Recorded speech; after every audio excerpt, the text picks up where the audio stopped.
नमस्कार। नई उम्मीदें, नए सपने और एक और नई शुरुआत के साथ हम लेकर आए हैं मॉर्निंग प्राइम टाइम शो नया सवेरा, क्योंकि हर सुबह लेकर आती है अवसर अपार और इसीलिए हम लेकर आ जाते हैं नया सवेरा। मैं हूं आपके साथ शैला निगार और मेरे साथ है मेरी सहयोगी संध्या शर्मा।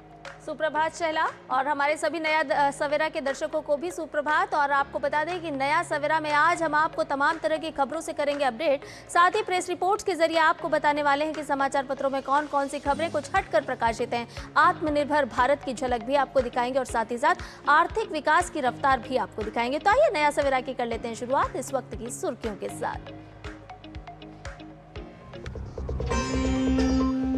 पद्म पुरस्कारों के वितरण के दूसरे चरण का आयोजन आज। राष्ट्रपति द्रौपदी मुर्मू प्रदान करेंगी प्रतिष्ठित व्यक्तियों को पद्म पुरस्कार।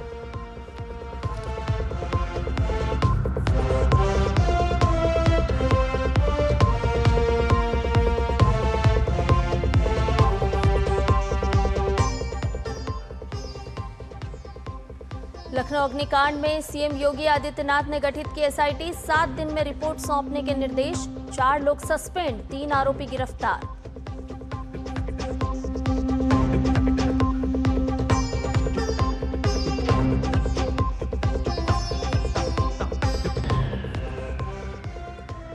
सरकार की हर नीति निर्णय का आधार नेशन फर्स्ट का सिद्धांत। प्रधानमंत्री मोदी ने कहा, मिडिल क्लास केंद्र सरकार की बड़ी प्राथमिकता। कांग्रेस की विरोध आधारित राजनीति पर पीएम ने किया तीखा हमला।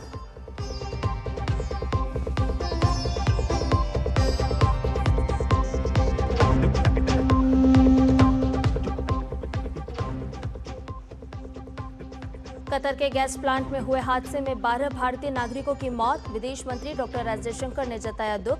भारतीय दूतावास की मामले पर नजर। मृतकों के शवों को भारत लाने की प्रक्रिया हुई तेज।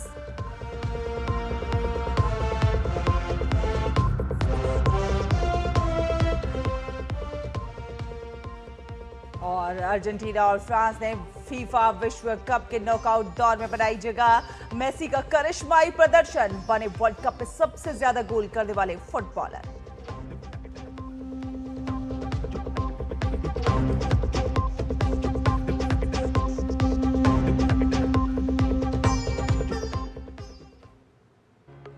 और नया सवेरा में सबसे पहले बात पद्म पुरस्कारों की। पद्म पुरस्कारों के वितरण के दूसरे चरण का आयोजन आज होने जा रहा है। राष्ट्रपति द्रौपदी मुर्मू आज शाम 5 बजे दूसरे नागरिक अलंकरण समारोह में इस वर्ष के विभिन्न प्रतिष्ठित व्यक्तियों को पद्म पुरस्कार प्रदान करेंगी। आपको बता दें कि इससे पहले पिछले महीने राष्ट्रपति ने राष्ट्रपति भवन में आयोजित पहले नागरिक अलंकरण समारोह में 66 प्रतिष्ठित व्यक्तियों को पद्म पुरस्कार प्रदान किए थे। और इस वर्ष राष्ट्रपति ने 5 पद्म विभूषण, 13 पद्म भूषण और 113 पद्मश्री पुरस्कारों सहित कुल 131 पद्म पुरस्कारों को स्वीकृति दी है। ये पुरस्कार प्रतिवर्ष गणतंत्र दिवस के अवसर पर घोषित किए जाते हैं और ये प्रतिष्ठित नागरिक सम्मान कला, सामाजिक कार्य, सार्वजनिक मामलों, विज्ञान और इंजीनियरिंग, व्यापार और उद्योग, चिकित्सा, साहित्य और शिक्षा, खेल और नागरिक सेवा जैसे विभिन्न क्षेत्रों में दिए जाते हैं। पद्म विभूषण असाधारण और विशिष्ट सेवा के लिए, पद्म भूषण उच्च कोटि की विशिष्ट सेवा के लिए और पद्मश्री किसी भी क्षेत्र में विशिष्ट सेवा के लिए प्रदान किया जाता है।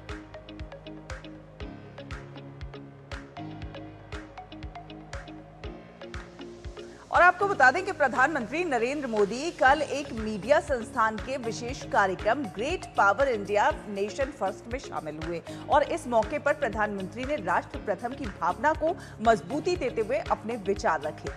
प्रधानमंत्री नरेंद्र मोदी ने कहा कि सेवा के बीते 12 वर्षों की एक और बड़ी सिद्धि रही है निराशा से निकलकर आशा और आकांक्षा से भरे भारत का निर्माण।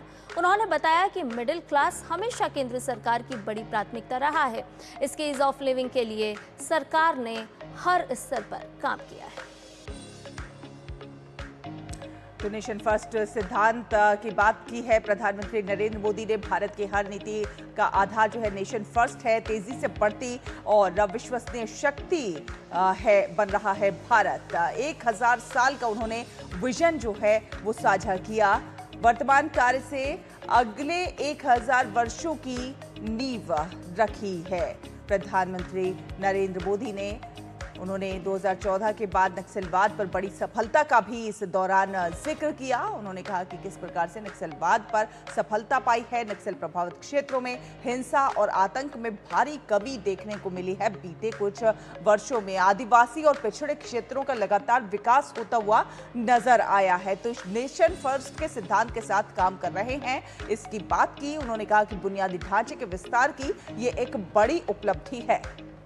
और बुनियादी ढांचे की जब बात प्रधानमंत्री ने कही तो उन्होंने कहा कि सड़क, बैंक जैसी कई सुविधाएं हैं जिनका विस्तार हुआ है। 25 करोड़ लोग ऐसे हैं जो गरीबी से बाहर निकले हैं और इसके अलावा उन्होंने ये भी बताया कि न्यू मिडिल क्लास बनाया गया है। तो नेशन फर्स्ट के सिद्धांत के साथ किस तरह से भारत आगे बढ़ रहा है, 12 साल की केंद्र सरकार का जिक्र करते हुए प्रधानमंत्री ने बताया कि किस तरह से सफलता और उपलब्धियों भरे ये 12 साल रहे हैं। सस्ता होम लोन, हाउसिंग सुधारों पर साफ तौर पर जोर दिया गया है ताकि हर व्यक्ति तक सुविधाएं पहुंच सके। प्रधानमंत्री मोदी ने कांग्रेस की संविधान की राजनीति पर सवाल उठाते हुए तीखा हमला भी बोला। प्रधानमंत्री ने कहा कि माओवाद के समय कांग्रेस ने संविधान दिखाने की हिम्मत नहीं की। पीएम ने कांग्रेस पर निशाना साधा और कहा कि कांग्रेस और उसके समर्थक पहले विकास का विरोध करते हैं और बाद में तकनीकी इंफ्रा की कमी पर सवाल खड़े करते हैं। कांग्रेस की सोच अब नेशन फर्स्ट नहीं रही बल्कि विरोध आधारित हो गई है। प्रधानमंत्री नरेंद्र मोदी ने अपने संबोधन में इस बात का भी जिक्र किया। अब कांग्रेस पर वार करते हुए प्रधानमंत्री ने कहा कि संविधान की राजनीति करने वाले लोग कभी भी संविधान के तहत ही खुद नहीं चलते। पहले ही की कांग्रेस सरकार ने हिंसा के समय चुप्पी साधे रखी थी। नक्सलवाद का जिक्र यहाँ प्रधानमंत्री करते हुए नजर आए और कहा कि नक्सलवाद पर निष्क्रियता कांग्रेस सरकार के दौरान रही है। 2004 से 2014 में नक्सल हिंसा में भारी वृद्धि देखी गई। और वहीं उन्होंने बात की कि कांग्रेस ने प्रभावित क्षेत्रों को पिछड़ा मानकर लगातार छोड़ा। उनका विकास कहीं ना कहीं जो है नहीं हो सका। बुनियादी सुविधाओं से वंचित रहे ये इलाके। लेकिन प्रधानमंत्री नरेंद्र मोदी का फोकस इस बात पर है कि हर विकास परियोजना जो है हर व्यक्ति तक पहुंचे। लेकिन कांग्रेस हर विकास परियोजना का विरोध करती लगातार नजर आई है। कांग्रेस की सोच अब सिर्फ विरोध आधारित सोच बची है। संविधान की राजनीति करने पर भी उन्होंने कई सवाल खड़े किए। आइए आगे बढ़ते हैं और रुक करते हैं अगली खबर का। लखनऊ के अलीगंज इलाके में हुए भीषण अग्निकांड के बाद मुख्यमंत्री योगी आदित्यनाथ की सरकार ने ताबड़तोड़ कार्रवाई करते हुए 4 अधिकारियों को तत्काल प्रभाव से निलंबित कर दिया है। आपको बता दें कि मामले में 6 लोगों के खिलाफ नामजद एफआईआर दर्ज की गई है, जिनमें से 3 आरोपियों को गिरफ्तार कर लिया गया है। अग्निकांड की सूचना मिलते ही मुख्यमंत्री योगी आदित्यनाथ ने अपना अलीगढ़ का दौरा बीच में छोड़कर लखनऊ का रुख किया और घटनास्थल के साथ साथ केजीएमयू पहुंचकर वहां पर उन्होंने घायलों का हालचाल भी जाना। और देर रात तक मुख्यमंत्री ने इस पूरे मामले को लेकर उच्च स्तरीय बैठक की है। उनके निर्देश पर अपर मुख्य सचिव अमृत अभिजात और एडीजी लखनऊ जोन प्रवीण कुमार की सदस्यता में 2 सदस्यीय एक विशेष जांच दल यानी कि एसआईटी का भी गठन कर दिया गया है। तो सीएम योगी का ताबड़तोड़ एक्शन जो है इस दौरान नजर आया है। सभी आधिकारिक उन्होंने कार्यक्रम रद्द कर दिए और एसआईटी को जांच रिपोर्ट जल्द से जल्द सौंपने के निर्देश भी दिए हैं। बिल्कुल 7 दिनों में ये रिपोर्ट सौंपनी होगी और मुख्यमंत्री ने मृतकों के परिजनों को 5-5 लाख रुपए और साथ ही घायलों को 50-50 हजार रुपए देने की आर्थिक सहायता की घोषणा भी की है।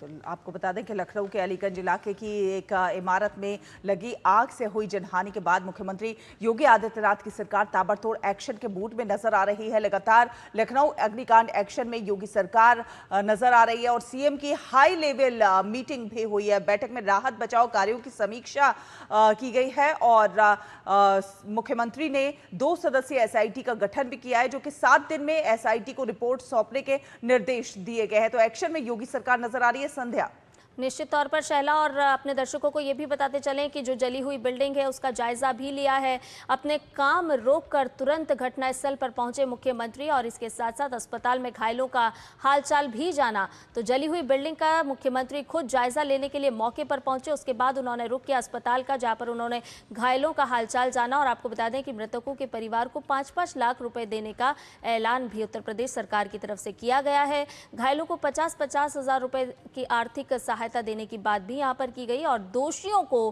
किसी भी सूरत में किसी भी कीमत में बख्शा नहीं जाएगा, ये सख्त बात कहते हुए मुख्यमंत्री योगी आदित्यनाथ नजर आए हैं।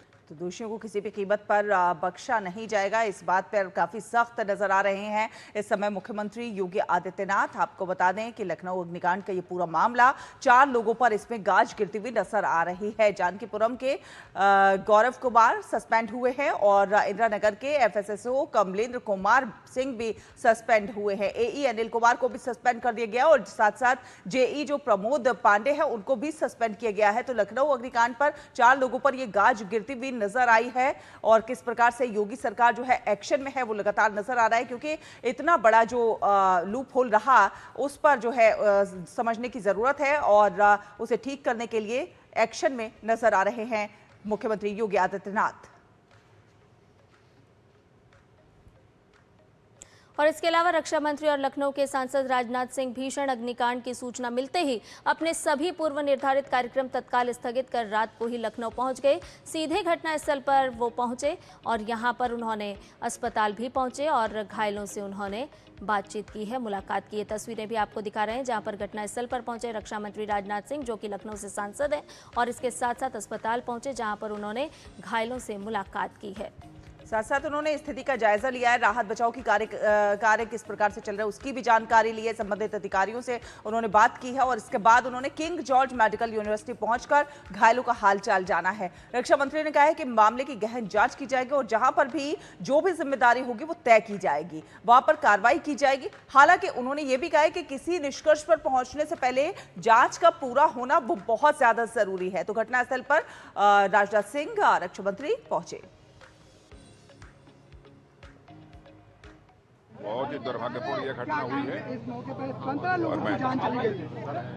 और मैं सभी परिवार के सदस्यों के प्रति संवेदना व्यक्त करता हूं और पूरे मामले की जांच जैसा मुख्यमंत्री जी ने कहा वो कराई जाएगी और इसमें यदि किसी की रिस्पॉन्सिबिलिटी बनती है तो रिस्पॉन्सिबिलिटी भी फिक्स की जाएगी। इधर लखनऊ के अलीगंज में हुए भीषण अग्निकांड के बाद इस इमारत को लेकर कई पुराने रिकॉर्ड और प्राधिकरण की कार्रवाई पर भी अब सवाल उठ रहे हैं। जानकारी के अनुसार जिस भवन में आग लगी उसे साल 1980 में लॉटरी के जरिए विजय कुमार को किराया क्रय पद्धति पर दिया गया था। बाद में यह भवन उनके नाम हो गया और फिर साल 2005 में उनके और उनकी पत्नी के नाम पर इसका विक्रय विलेख हुआ। इसके बाद 2013 में ये इमारत वीरेंद्र प्रताप शुक्ला और सुरेंद्र प्रताप शुक्ला को बेच दी गई। 2014 में लखनऊ विकास प्राधिकरण ने इनके नाम पर नामांतरण भी पूरा कर दिया और उसी साल भवन का आवासीय नक्शा भी स्वीकृत किया गया। लेकिन बाद में इस भवन में अवैध निर्माण की बात सामने आई और इस पर लखनऊ विकास प्राधिकरण ने 2016 में ध्वस्तीकरण का आदेश भी जारी किया। हालांकि हैरानी की बात जो है वो ये है कि कुछ ही समय बाद करीब 2 महीने के अंदर इस आदेश को वापस ले लिया गया। अब इसी फैसले और पूरी प्रक्रिया को लेकर कई सारे सवाल खड़े हो रहे हैं कि आखिर कार्रवाई के बाद आदेश क्यों वापस लिया गया और क्या इसमें कहीं लापरवाही बरती गई है। तो पुराने रिकॉर्ड को लेकर कई सवालों के घेरे में प्राधिकरण की ये पूरी कार्रवाई है। 2 महीने के बाद जिस प्रकार से आदेश को वापस ले लिया गया, विकास सिंह हमारे संवाददाता लखनऊ से हमारे साथ जुड़ रहे हैं। विकास, जिस प्रकार से जो है पहले ध्वस्तीकरण का आदेश दिया गया, बाद में आदेश वापस ले लिया गया, कई सारे सवाल खड़े हो रहे हैं इस पूरी प्रक्रिया पर। अभी की स्थिति जो है उसको कैसे देखते हैं, अभी क्या कुछ हालात हैं?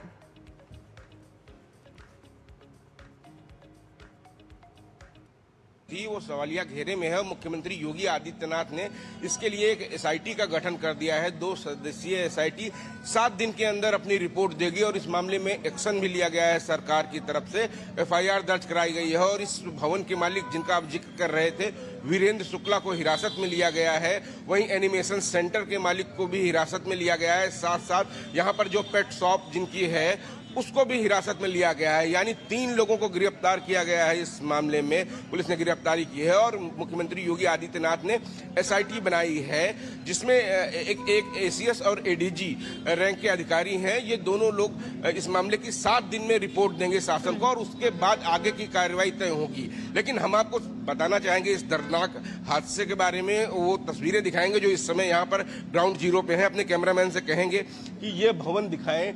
ये 2 मंजिला भवन भवन, इसके तीसरे तल पर एनिमेशन सेंटर चलता था और इसके नीचे वाले पर गोडाउन बना हुआ था और नीचे पेट सेंटर था। और पेट सेंटर के सबसे भूतल पे ग्राउंड फ्लोर से नीचे ऑपरेशन का काम होता था जानवरों के। तो सबसे बड़ी बात, जब ये आग लगी, माना यह जा रहा है एसी में शॉर्ट सर्किट के कारण ये आग लगती है, तो आप देख सकते हैं तीसरे मंजिल से 2 से 4 छात्र कूद कर उन्होंने अपनी जान बचाई और उसमें से एक जब युवक गिरा तो सीधे रेलिंग के ऊपर गिरा और उसकी रीढ़ की हड्डी में काफी ज्यादा चोट आ गई।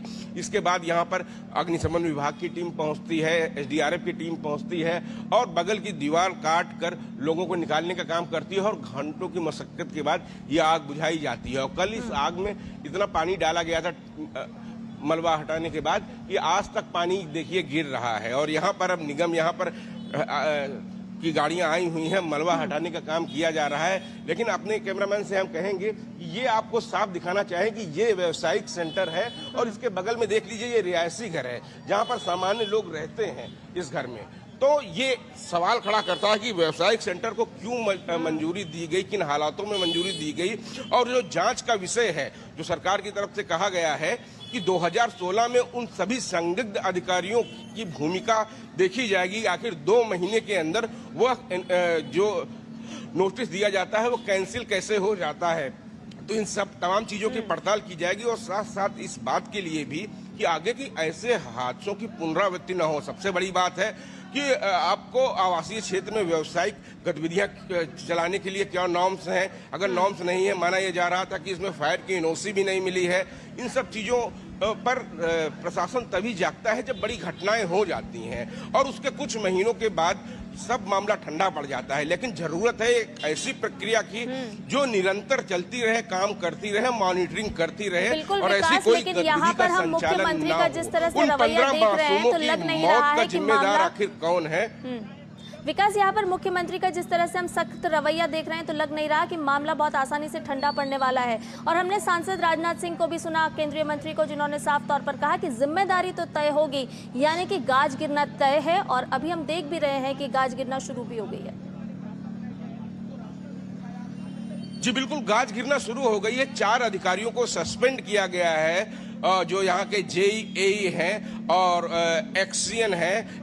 तो इन 4 अधिकारियों को फिलहाल तो निलंबित कर दिया गया है, लेकिन एसआईटी रिपोर्ट के बाद एक बड़ी कार्रवाई की जाएगी और ऐसी प्रक्रिया बनाई जाएगी कि ऐसे मामलों में लगातार जहां पर भी इस तरीके की गतिविधियां संचालित हो रही हैं, चाहे वो व्यावसायिक सेंटर हो, चाहे होटल हो, तमाम सारी चीजें का आयोजन होता है, कोचिंग सेंटर है, तरह तरह की कंप्यूटर क्लास हो। लेकिन सबसे बड़ी बात है कि क्या उनको उन कंडीशन जो नॉर्म्स होते हैं, जो नियम कायदे बनाए जाते हैं, वो वहां पर पालन हो रहे हैं। बिल्डिंग को देख सकते हैं, इतनी भयंकर आग थी ये कि जो फॉल्स सीलिंग लगी थी या कोई भी जितनी वायरिंग थी, सारी वायरिंग जलकर खाक हो चुकी है। इस आग ने झुलसा दिया उन मासूम बच्चों को जिन अपना भविष्य बनाने के लिए यहाँ पे आते थे, यहाँ पर अपनी जिंदगी बनाने के लिए आए थे। उन युवाओं वो काल का ग्रास बन गई। ये पूरी बिल्डिंग लाक्षागृह बन गई। और आखिर क्यों बनी, क्या कारण थे? अगर सब कुछ नियम कायदे से होता तो शायद ऐसे सेंटर की मान्यता ही ना होती। ये बड़ी चीज है। बिल्कुल सवाल कई खड़े हो रहे हैं विकास,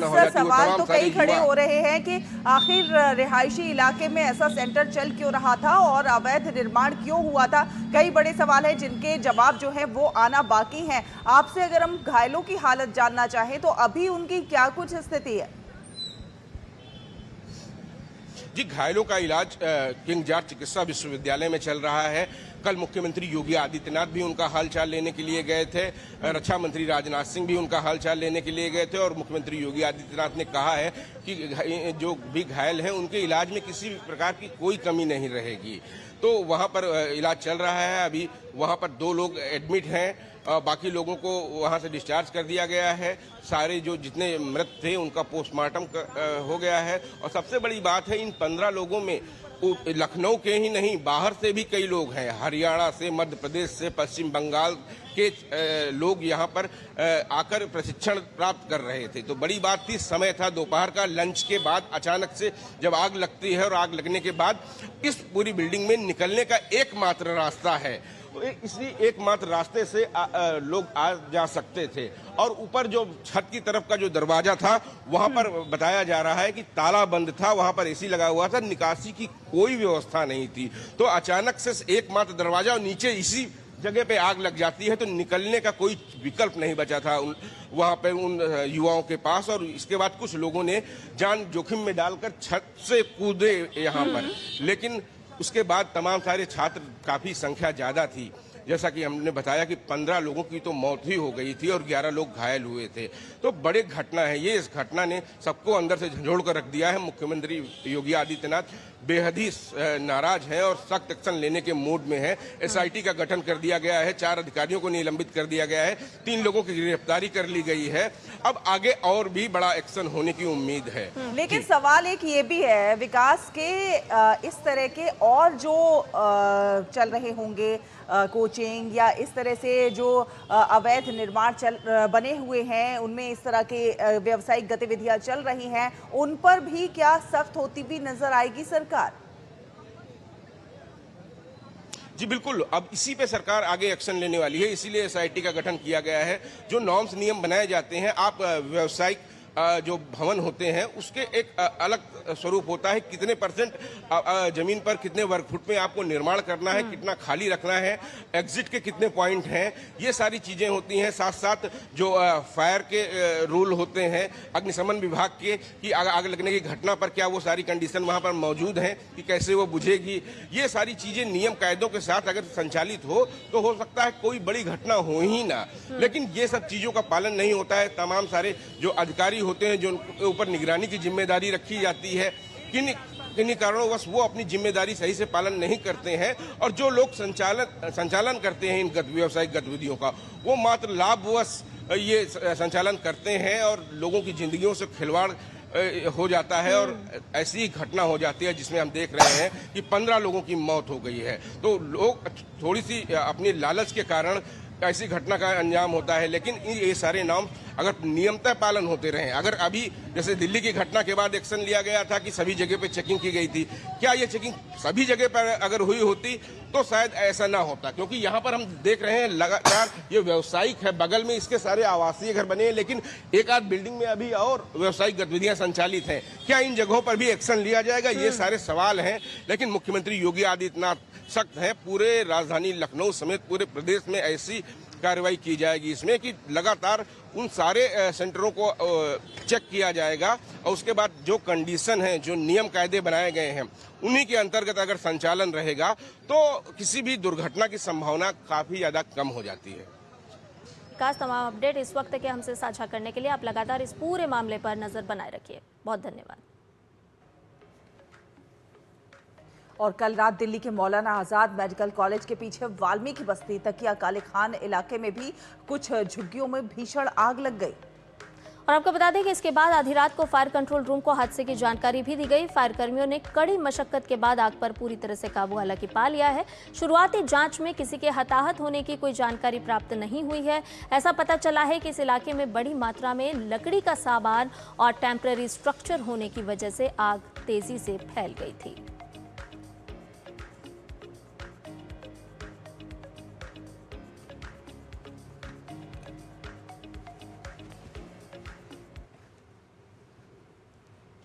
हम वहाँ बैठे हुए थे सामने, तो हमने लपटे हुए देखी उठती हुई, तो हम इधर की तरफ भागे, आन के देखा तो यहाँ पर आग लग रही थी। बिल्डिंग में आठ जने फंसे हुए थे अंडरग्राउंड, उसमें से रास्ता था सर, उसमें से वो 8 जने निकाले गए। फिर बाहर आ गए तो सिलेंडर फटने लगे सर। फिर आग बढ़ती गई भड़क नहीं, कोई दिक्कत नहीं। फिर सर फ़ोन करा, उसके 5 मिनट बाद ही एम्बुलेंस और फायर ब्रिगेड दोनों चीज़ आ गई। ये करीब 23:22 पे हमारे फायर कंट्रोल रूम में सूचना मिली थी कि मौलाना आज़ाद मेडिकल कॉलेज के पीछे कुछ झुग्गियों में आग है। तुरंत ही इस पे 7 से 8 गाड़ियाँ भेजी गई, परंतु जैसे जैसे फायर की इंटेंसिटी को देखा गया उसके हिसाब से गाड़ियों की संख्या जो है वो इंक्रीज़ करी गई और आग को पूरी तरह से काबू में कर लिया गया है और स्टॉप मैसेज इसका दे दिया गया है। और इसमें प्राथमिक जानकारी के अनुसार जो है किसी के हताहत होने की सूचना अभी हमारे पास उपलब्ध नहीं है। फिलहाल एक छोटा सा ब्रेक, आप देखते रहिए डीडी न्यूज़। खाने में मेरी क्वीन के लिए क्या है? किंग मटर पनीर, किंग बैगन भरता, king veg pulao, king palak paneer kofta. ये सब किंग क्यों? क्योंकि ये सब बना है MDH किचन किंग से का बॉस। MDH किचन किंग, असली किचन किंग। MDH मेरी पसंद, मेरी पसंद, मेरी पसंद, मेरी पसंद, हमारी पसंद, हम सबकी पसंद। मजबूत देश का मजबूत सरिया हो गया स्टील। हर जीत की शुरुआत होती है छोटे छोटे कदमों से और हर छोटी तैयारी बदल सकती है पूरा नतीजा। क्योंकि मैदान हो या जिंदगी, छोटी से छोटी तैयारी ही देती है प्रोटेक्शन और प्रोटेक्शन ही देता है भरोसा। जैसे LIC की बीमा लक्ष्मी, एक खास प्लान सिर्फ महिलाओं के लिए, जहां छोटी बचत दे बड़ी सुरक्षा, ताकि जिंदगी के हर मैदान में आप रहे हर पल के लिए रेडी। LIC बीमा लक्ष्मी, रखे हर पल के लिए रेडी।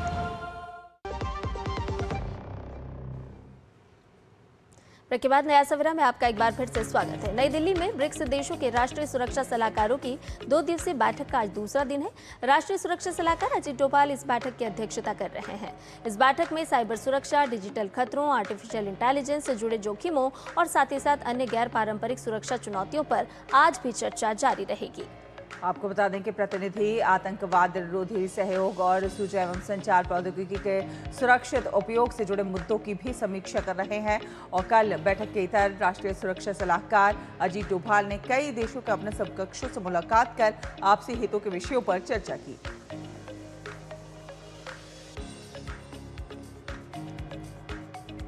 वहीं कतर के रास लाफान में LNG गैस प्लांट में भीषण धमाका हुआ है, जिसमें 12 भारतीय नागरिकों समेत कई लोगों की मौत हो गई है। इस घटना में कई लोग घायल भी हुए हैं। घायलों की हालत फिलहाल स्थिर बताई जा रही है और उनका उपचार चल रहा है। कतर के अधिकारियों ने इस घटना की पुष्टि की है और मृतकों के परिवारों के प्रति संवेदना जताई है। भारत का दूतावास भी मामले पर नजर रखे हुए है और प्रभावित लोगों की मदद कर रहा है। साथ साथ मृतकों के शव जल्द भारत भेजने की प्रक्रिया भी की जा रही है। तो कतर के रास लाफान में ये पूरा हादसा हुआ है, जिसमें हादसे में 12 भारतीय नागरिकों की मौत की भी खबर है। कतर में हुए हादसे पर विदेश मंत्री डॉक्टर एस जयशंकर ने सोशल मीडिया एक्स पर पोस्ट करते हुए लिखा है कि कतर के रास लाफान इंडस्ट्रियल सिटी में हुए धमाके में भारतीय नागरिकों समेत कई लोगों की मौत और घायल होने की खबर से गहरा दुख हुआ है। जैसे जैसे और जानकारी मिल रही है, हमारा दूतावास कतर के अधिकारियों के संपर्क में है और इस हादसे से प्रभावित भारतीय नागरिकों के परिवारों तक पहुंचकर उन्हें मदद पहुंचाने की कोशिश कर रहा है। हमारी संवेदनाएं और प्रार्थनाएं पीड़ितों और उनके परिवारों के साथ है।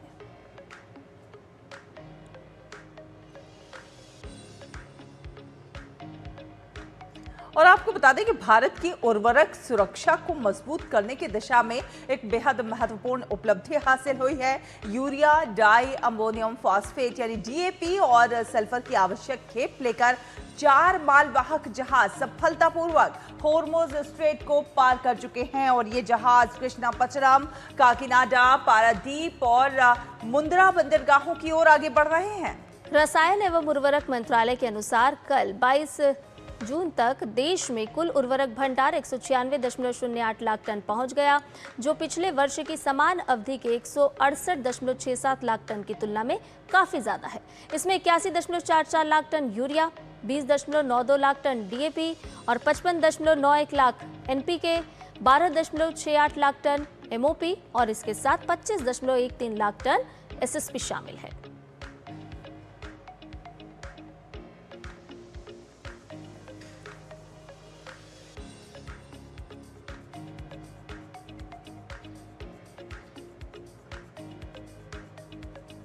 और चलिए अब बात करते हैं समाचार पत्रों में छपी प्रमुख और दिलचस्प खबरों की। देखते हैं press report.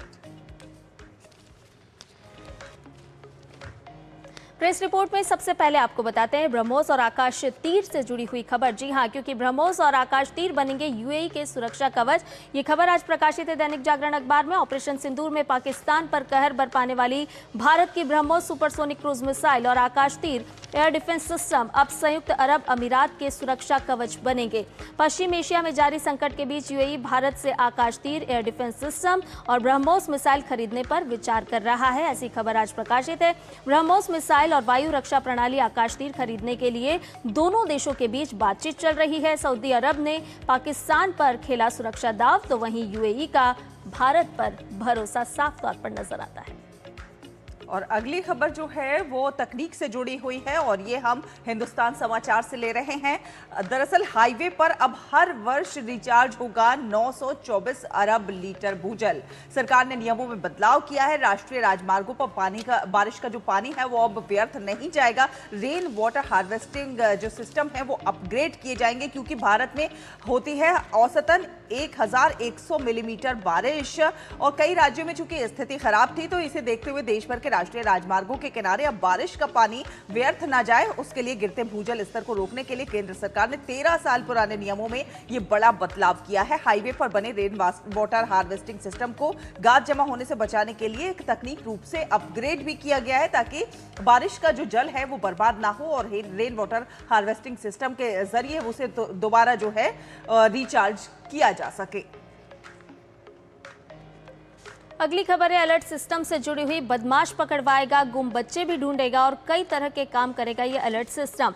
National disaster management authority यानी कि एनडीएमए के mobile phone broadcast early warning message system की कई और भूमिकाएं भी होंगी और ये जल्द ही अपनी भूमिका निभाता हुआ नजर आएगा। ये सिस्टम जरूरत के मुताबिक आतंकवादी, गैंगस्टर, बदमाशों को पकड़वाने के लिए सुपर कॉप का काम करेगा और इसके साथ साथ गुम हुए बच्चे, बुजुर्गों और अन्य को ढूंढने में फरिश्ते की तरह अपनी भूमिका निभाता हुआ भी नजर आएगा। खास तौर से ऐसे बुजुर्गों को परिवार से मिलाने में भूमिका निभाएगा जिन्हें भूलने की बीमारी होती है। यानी कि तकनीक के माध्यम से किस तरह से अपग्रेड और अपडेट हो रहा है भारत, ये खबर साफ तौर पर दर्शाती है। डिस्प्ले बोर्ड पर भी अलर्ट मैसेज आपको दिखते हुए नजर आएंगे। अधिकारियों ने इससे जुड़ी हुई कई सारी बातों को खबर के माध्यम से साझा किया है और बताया है कि जो अलर्ट मैसेज होगा वो सिस्टम तेज आवाज वाली साउंड के साथ कई देशों में चल रहा है, इसे भारत में शुरू किया जा रहा है।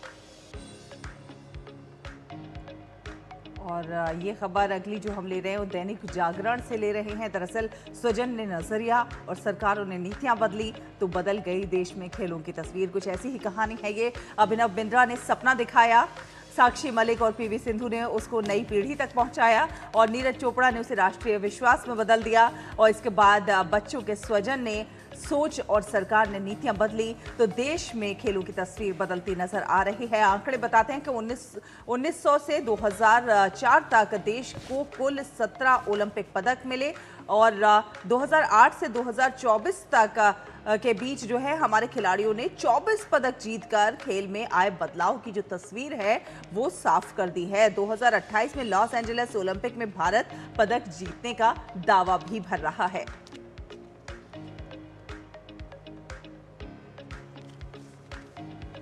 तो प्रेस रिपोर्ट्स में फिलहाल इतना ही और आइए अब आगे बढ़ते हैं। आपको बताते हैं कि आज जनसंघ संस्थापक और प्रखर राष्ट्रवादी डॉक्टर श्यामा प्रसाद मुखर्जी की पुण्यतिथि है। देश आज अपने इस महान सपूत को नमन कर रहा है। जी हाँ, प्रधानमंत्री नरेंद्र मोदी ने डॉक्टर श्यामा प्रसाद मुखर्जी को याद करते हुए अपने एक्स संदेश में लिखा है कि मैं डॉक्टर श्यामा प्रसाद मुखर्जी को उनके बलिदान दिवस पर श्रद्धांजलि अर्पित करता हूँ। वो एक महान देशभक्त, विद्वान और राजनेता थे जिन्होंने अपना जीवन भारत के विकास के लिए समर्पित किया। उनका अटूट संकल्प, साहस और राष्ट्रीय हित के प्रति समर्पण पीढ़ियों को प्रेरित करता रहेगा। डॉक्टर श्यामा प्रसाद मुखर्जी का बलिदान हमारी स्मृति में सदैव बना रहेगा। हम उनके आदर्शों और मूल्यों से प्रेरणा लेते हुए एक सशक्त, समृद्ध और विकसित भारत के निर्माण के अपने संकल्प को पुनः दृढ़ करें। ऐसा भारत जिसकी सेवा के लिए उन्होंने अपने अंतिम श्वास तक कार्य किया।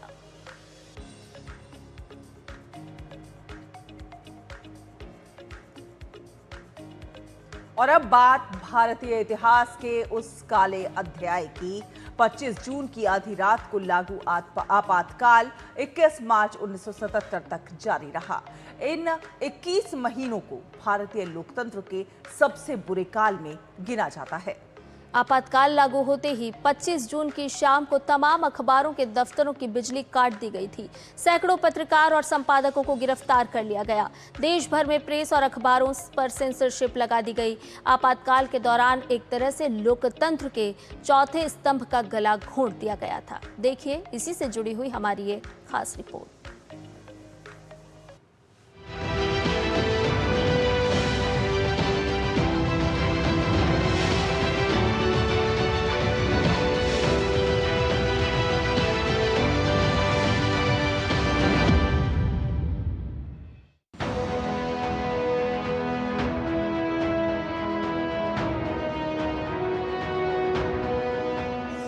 भाइयों और बहनों, राष्ट्रपति जी ने आपातकाल की घोषणा की है। इससे आतंकित होने का कोई कारण नहीं है।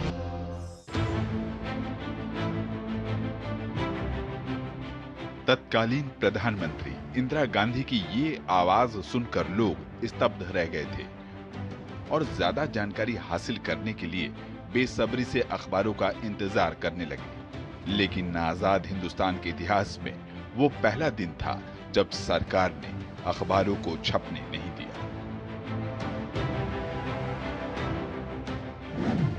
विपक्षी नेताओं की धरपकड़ और इमरजेंसी के विरोध में कोई आवाज न उठने पाए, इसलिए रात करीब 1:30 बजे दिल्ली के प्रेस लेन की बिजली काट दी गई। अखबारों के दफ्तर में अंधेरा छा गया। प्रिंटिंग प्रेस की मशीनें थम गई। प्रेस लेन से थोड़ी ही दूर कनॉट प्लेस में हिंदुस्तान टाइम्स का दफ्तर था। यहाँ की बिजली काटने में भी थोड़ी देरी हुई।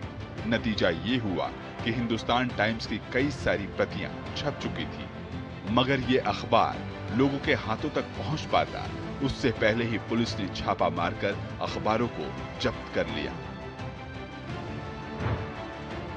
मगर एक अखबार था जो छपा भी और बंटा भी।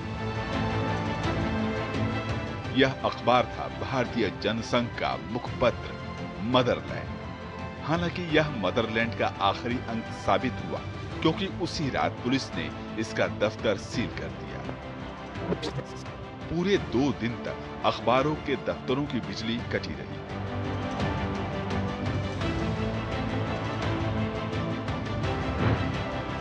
इस बीच सरकार ने समाचार पत्रों को नियंत्रित करने की पूरी तैयारी कर ली। तत्कालीन प्रधानमंत्री इंदिरा गांधी ने प्रेस पर सेंसरशिप को देश में शांति और स्थिरता बनाए रखने के लिए जरूरी बताया।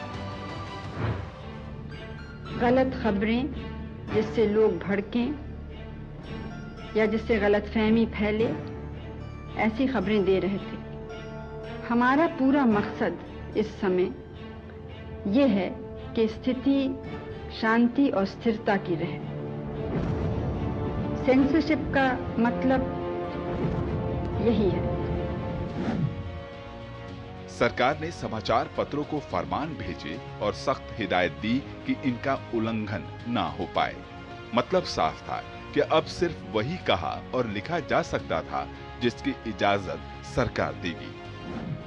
इंडियन एक्सप्रेस ने प्रेस की आजादी पर लगे प्रतिबंध के खिलाफ 28 जून 1975 को छपे अपने एडिशन में संपादकीय की जगह बिल्कुल खाली छोड़ दी। हालात ऐसे थे कि सत्ता के खिलाफ बोलना अपराध हो गया। बिना सेंसर अधिकारी की अनुमति के राजनीतिक खबर नहीं छापे जा सकते थे। आपातकाल के दौरान संजय गांधी के इशारे पर 327 पत्रकार जेल भेज दिए गए। 3800 से ज्यादा अखबार जब्त कर लिए गए। 290 अखबारों के सरकारी विज्ञापन बंद कर दिए गए। इतना ही नहीं, 7 अंतर्राष्ट्रीय पत्रकारों को भी भारत से बाहर निकाल दिया गया। भारतीय प्रेस परिषद भंग कर दी गई और पीटीआई, यूएनआई, हिंदुस्तान समाचार और समाचार भारती जैसी न्यूज एजेंसियों का विलय कर एक ही समाचार एजेंसी बनाई गई, ताकि पूरे समाचार तंत्र को नियंत्रित किया जा सके। संसद और न्यायालय की कार्यवाही की रिपोर्टिंग पर भी सेंसरशिप लागू थी। सरकारी सेंसरशिप कमेटी समाचार माध्यमों के लिए कंटेंट तय करने लगी। तत्कालीन सूचना प्रसारण मंत्री इंद्र कुमार गुजराल ने इन आदेशों को मानने से इनकार किया तो उन्हें कैबिनेट से बाहर निकाल दिया गया। इंद्र कुमार गुजराल एक दिन प्रधानमंत्री निवास पर आए।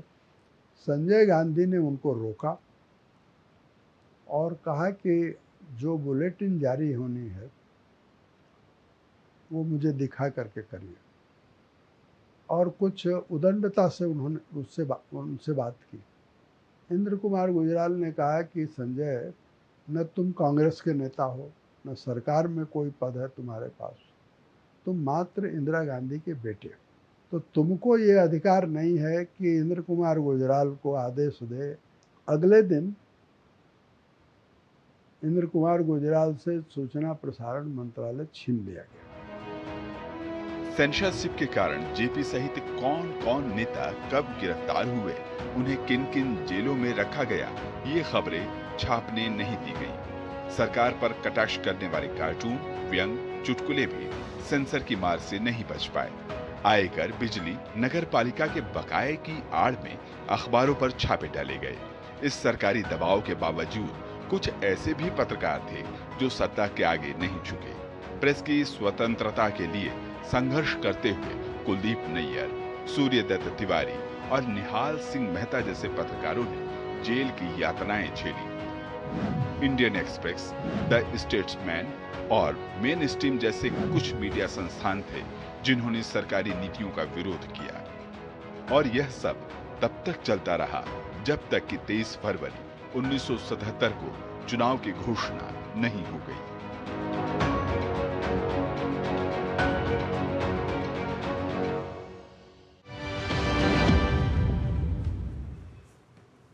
और नया सवेरा में फिलहाल वक्त एक और छोटे से ब्रेक का है। जल्द हाजिर होंगे, आप देखते रहिए डीडी न्यूज।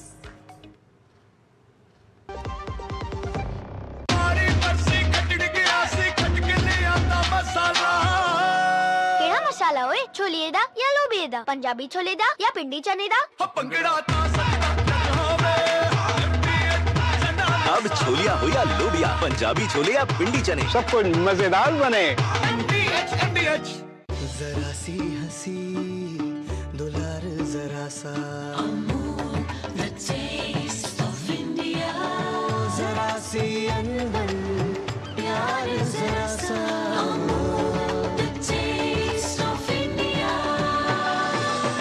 यही तो अमूल है, स्वाद इंडिया का, यही तो अमूल है, टेस्ट ऑफ इंडिया। जब धरती चीर कर निकलता है लोहे का पत्थर और मिलता है मोंगिया के जोश से, फिर तपता है, पिघलता है और बनता है फौलाद। अब होता है सरिया सारी खूबियों के साथ। मोंगिया स्टील, मजबूत देश का मजबूत सरिया।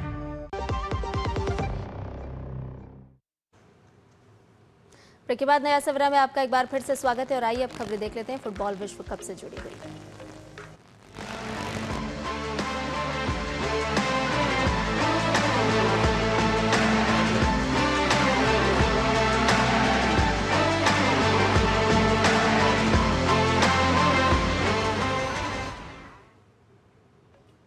लियोनेल मेसी के रिकॉर्ड प्रदर्शन की बदौलत अर्जेंटीना ने फीफा विश्व कप में ऑस्ट्रिया को 2-0 से हराकर टूर्नामेंट में लगातार दूसरी जीत दर्ज की है और इस जीत के साथ अर्जेंटीना ने नॉकआउट दौर में जगह बना ली है। डैलस में खेले गए ग्रुप जे के मुकाबले में कप्तान मेसी एक बार फिर टीम की जीत के नायक बने हैं और दोनों गोलों से इतिहास भी रच दिया है।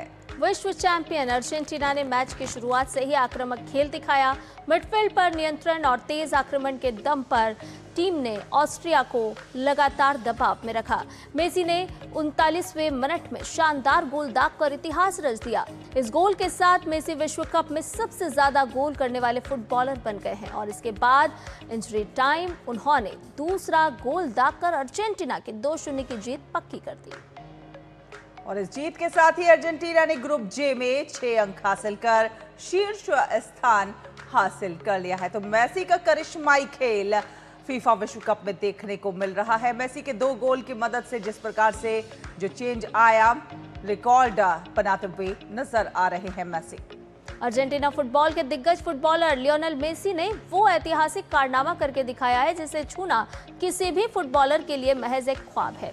फीफा वर्ल्ड कप 2026 में ऑस्ट्रिया के खिलाफ गोल करने के साथ ही मेसी वर्ल्ड कप इतिहास में सबसे ज्यादा गोल करने वाले खिलाड़ी बन गए हैं। और आपको बता दें कि इसी हफ्ते वो अपना 39वां जन्मदिन भी मनाने जा रहे हैं। मेसी के नाम अब फीफा वर्ल्ड कप में 18 गोल दर्ज हो चुके हैं। उन्होंने जर्मनी के पूर्व दिग्गज स्ट्राइकर मिरोस्लाव क्लोस के 16 गोलों के सर्वकालिक रिकॉर्ड को तोड़कर फुटबॉल इतिहास के पन्नों में अपना नाम सुनहरे अक्षरों में दर्ज करा लिया है।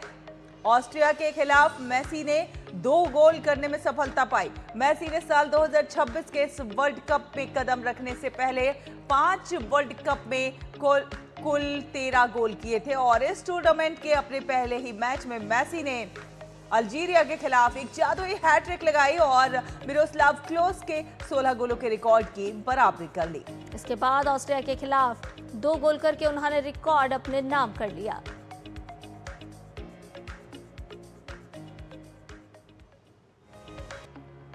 और फीफा विश्व कप में फ्रांस ने शानदार प्रदर्शन करते हुए इराक को 3-0 से हराकर लगातार दूसरी जीत दर्ज की है। फिलाडेल्फिया में खेले गए इस मुकाबले में स्टार स्ट्राइकर किलियन एम्बापे ने 2 गोल दागकर टीम की जीत में अहम भूमिका निभाई। इस जीत के साथ फ्रांस ने राउंड ऑफ 32 में जगह बना ली है। खराब मौसम और बिजली गिरने की आशंका के कारण दूसरे हाफ की शुरुआत 2 घंटे से ज्यादा देर से हुई, लेकिन फ्रांस की लय पर इसका कोई असर पड़ता हुआ नजर नहीं आया।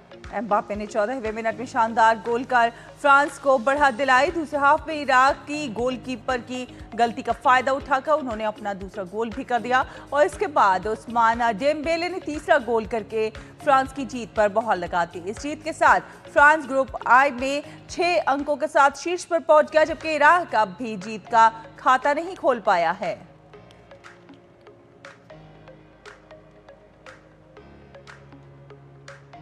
और इसके अलावा फीफा विश्व कप 2026 में मिस्र ने इतिहास रचते हुए न्यूजीलैंड को 3-1 से हराकर विश्व कप में अपनी पहली जीत दर्ज की। इस जीत के साथ ही मिस्र ने पहली बार ग्रुप चरण से आगे बढ़ने की उम्मीदों को भी मजबूत कर लिया है। मैच की शुरुआत न्यूजीलैंड के लिए शानदार रही। 15वें मिनट में फिनसरमन ने टिम्पेन के कॉर्नर पर हेडर लगाकर टीम को बढ़त दिलाई। लेकिन दूसरे हाफ में मिस्र ने जबरदस्त वापसी की। 1934 में पहली बार विश्व कप खेलने वाली मिस्र की टीम की विश्व कप की ये पहली जीत है।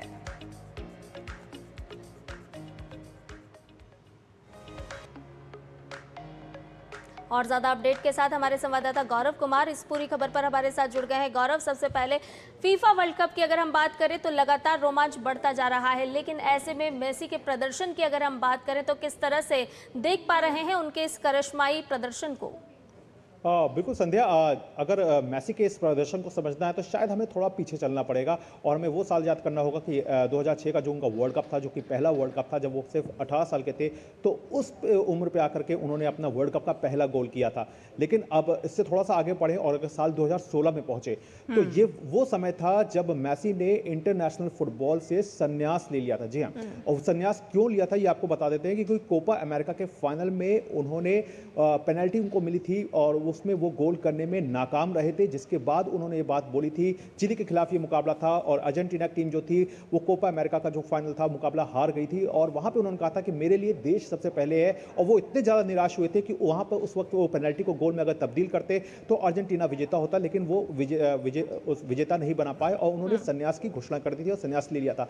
लेकिन ये कहीं ना कहीं अर्जेंटीनी जो फैंस थे उनका ये प्यार था और उनको भरोसा था कि मेसी के अंदर अभी बहुत खेल बाकी है और अगर वो इसी रंगत के साथ अपने वापस आएंगे, अपने विश्वास के साथ वापस आएंगे तो वो कमाल दिखा सकते हैं। और आज ठीक 10 साल के बाद आप देखिए कि 2022 का जो वर्ल्ड कप था वो उन्होंने अपनी टीम को बतौर कैप्टन जिताया।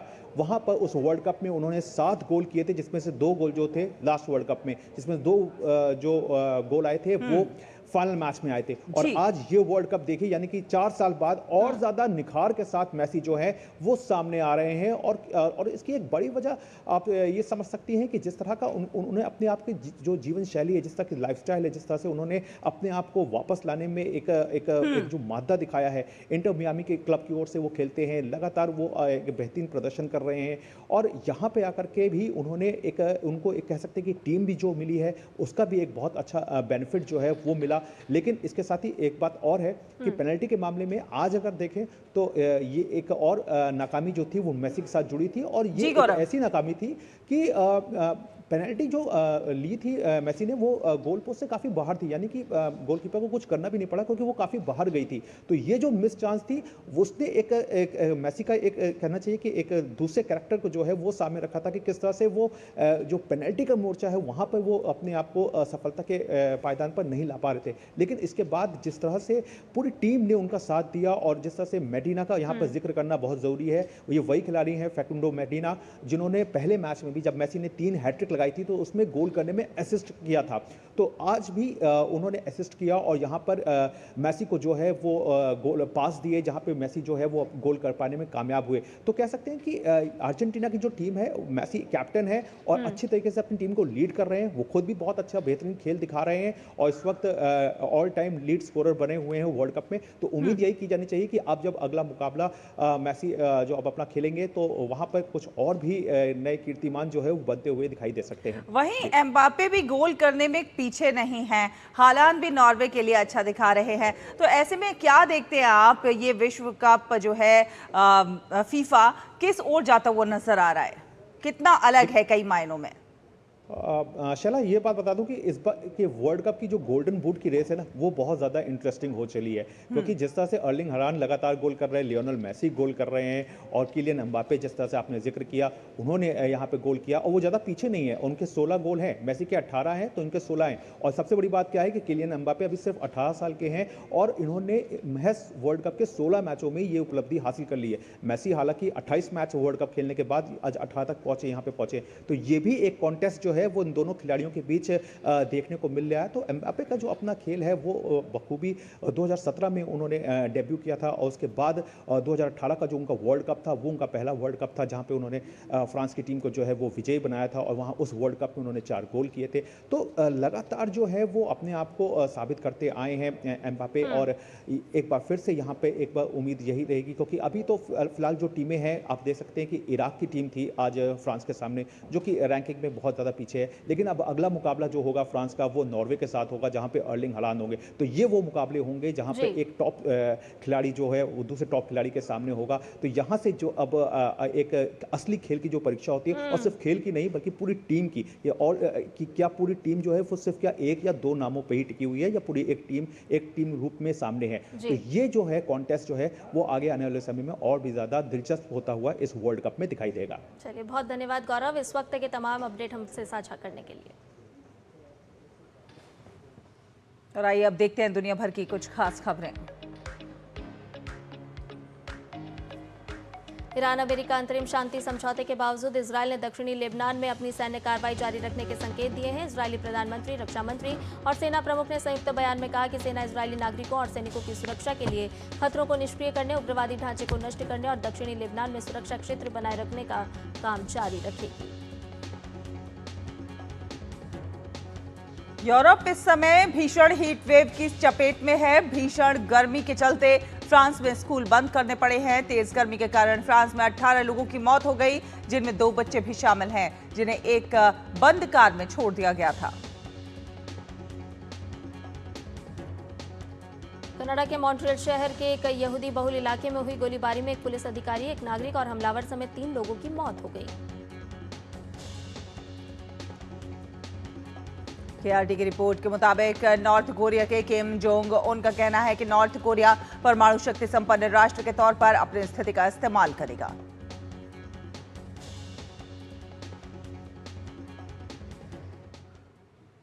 आइए आगे बढ़ते हैं और देखते हैं एक दिन एक उत्सव में क्या है खास।